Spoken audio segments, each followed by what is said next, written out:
कारणले गर्दा पनि हामी खुसी छौँ किनभनेदेखि यी विदेशी एजेन्डा हामीले बोक्नु परेको छैन। नेपालको माटोमा टेकेर नेपालमा उत्पादित चिजहरूको चाहिँ हामीले चाहिँ सदुपयोग गरेर हामी बाँचिरहेका छौँ, त्यसैमा हामी खुसी छौँ। त्यस कारणले गर्दा पनि शाही युवा शक्ति नेपालको 10औं वर्षको वार्षिक उत्सव चाहिँ हर्ष उल्लास तरिकाले हामी मनाइरहेका छौँ। कथित गणतन्त्रवादीलाई दुःख लागे पनि लागोस्, हामीलाई 10 जना मात्र भए पनि होस्, जति भए पनि होस्, हामी खुसी छौँ। त्यस कारणले गर्दा म अतिथि आसन ग्रहण गर्न छु।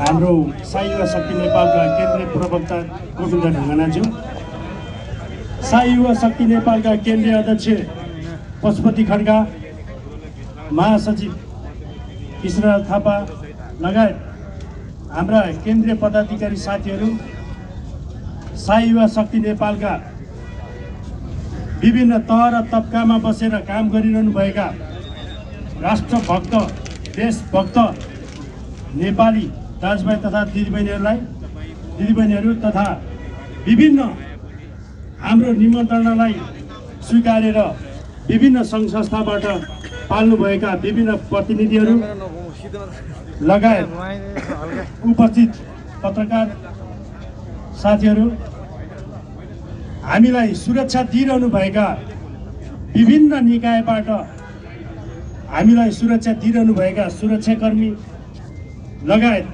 यहाँ उपस्थित सम्पूर्ण नेपाली मन, नेपाली मुटु, नेपाली आवाज, नेपाली सास भएका तमाम नेपालीहरूमा म शाही युवा शक्ति नेपालको केन्द्रीय सदस्य रामकुमार बस्नेतको तर्फबाट लगायत शाही युवा शक्ति परिवारको तर्फबाट हार्दिक स्वागत गर्न चाहन्छु। आज देश गणतन्त्रमय भएको छ।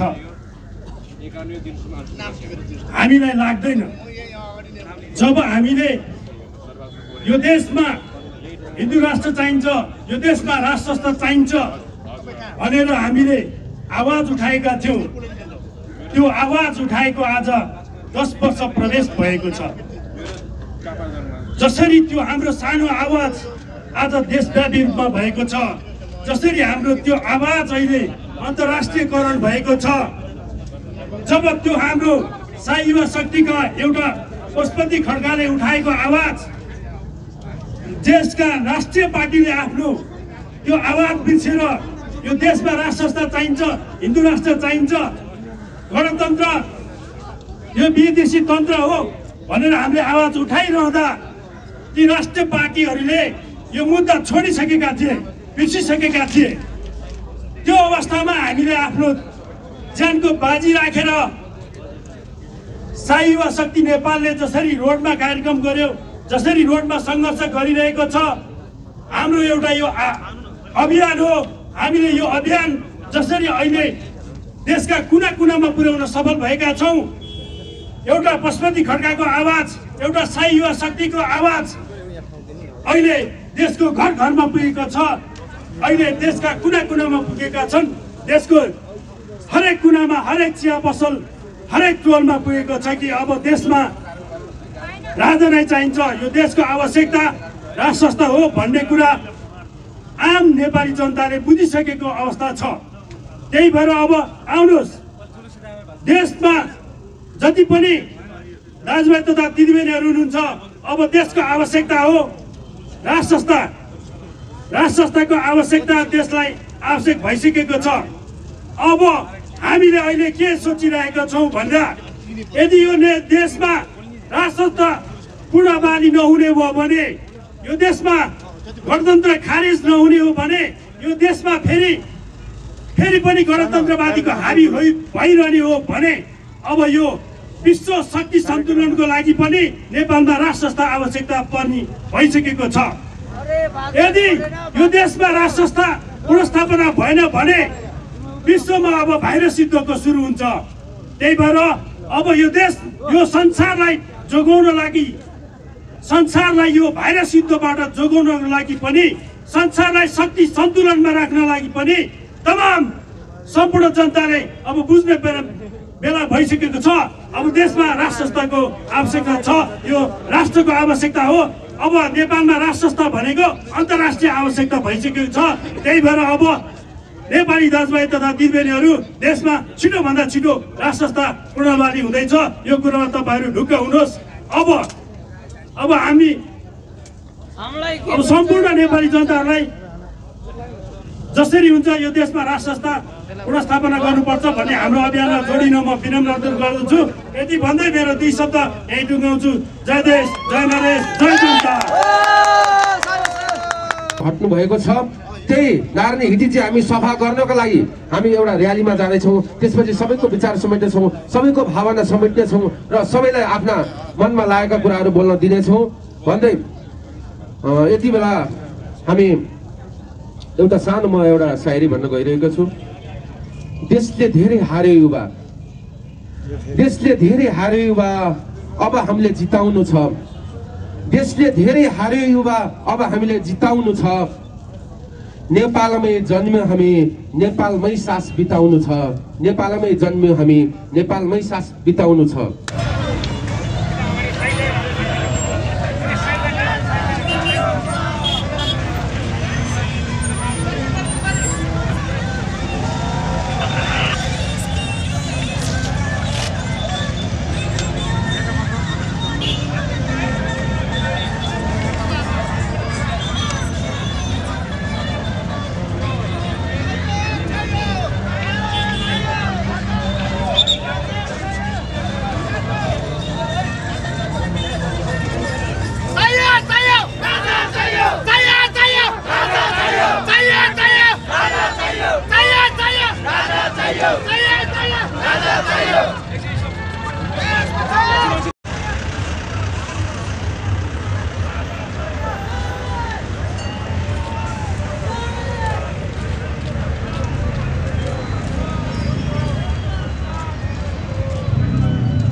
प्रयोग दिने भनेको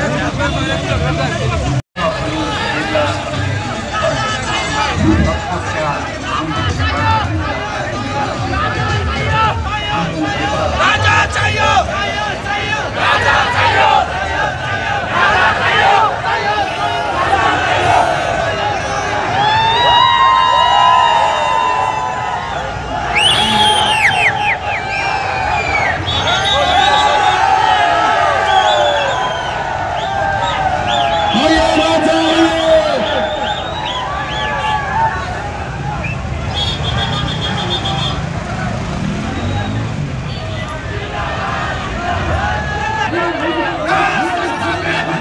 पशुपति खड्काद्वारा नेतृत्व गरिएको शाही वा शक्ति नेपालको आज 10औं चाहिँ स्थापना दिवस यसरी भव्यताका साथ मनाइएको छ र सम्पूर्ण राजा राजसंस्था प्रेमी र हिन्दू अधिराज्यको लागि आवाज छुटाउने सम्पूर्ण नागरिकहरू सडकमा एकजुट हुनुभएको छ र यसरी आन्दोलन अगाडि बढिरहनु भएको छ र विभिन्न किसिमका चाहिँ नाराहरू लगाउँदै राजा आऊ देश बचाऊ राजा आऊ राजा चाहियो भन्दै उत्साहपूर्वक चाहिँ एउटा जोस देखाइरहेका छन् नौजवानहरूले।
इतिहासमा हार्न र हार्छौँ र हार्ने नै छौँ।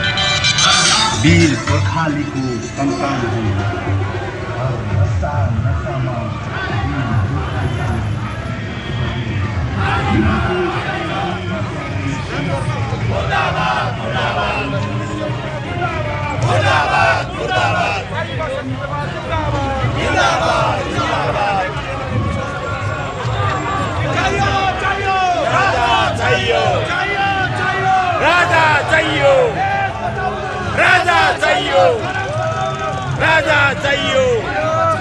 राजा चाहियो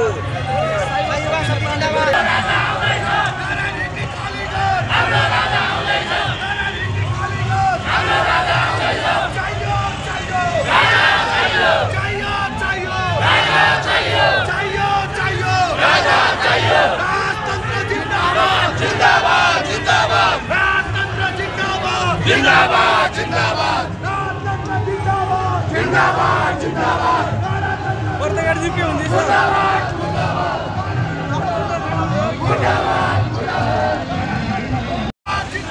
चाहिए शासक नेपाल जिंदाबाद भ्रष्ट नेता होशियार भ्रष्ट नेता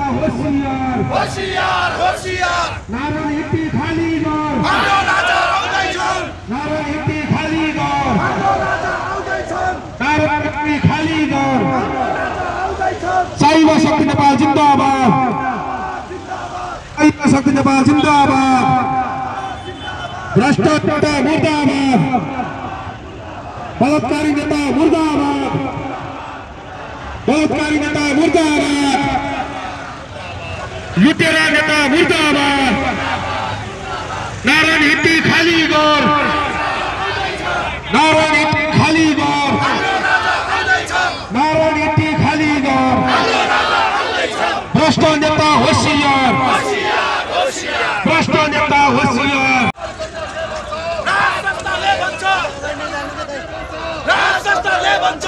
राजनीति खाली गर हाम्रो राजा आउँदैछन् राजनीति खाली गर हाम्रो राजा आउँदैछन् राजतन्त्र जिन्दाबाद जिन्दाबाद जिन्दाबाद राजतन्त्र जिन्दाबाद जिन्दाबाद जिन्दाबाद गणतन्त्र मुर्दाबाद मुर्दाबाद मुर्दाबाद गणतन्त्र मुर्दाबाद मुर्दाबाद मुर्दाबाद नेपाली जनता के भन्छ राज संस्थाले भन्छ नेपाली जनता के भन्छ राजतन्त्रले भन्छ मेची महाकाली सल्लाह छ राजा ल्याउने हल्ला छ मेची महाकाली हल्ला छ राजा ल्याउने सल्लाह छ राजतन्त्र जिन्दाबाद जिन्दाबाद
नीति खाली गर मुर्दाबाद मुर्दाबाद गणतन्त्र मुर्दाबाद मुर्दाबाद मुर्दाबाद गणतन्त्र मुर्दाबाद मुर्दाबाद मुर्दाबाद गणतन्त्र मुर्दाबाद मुर्दाबाद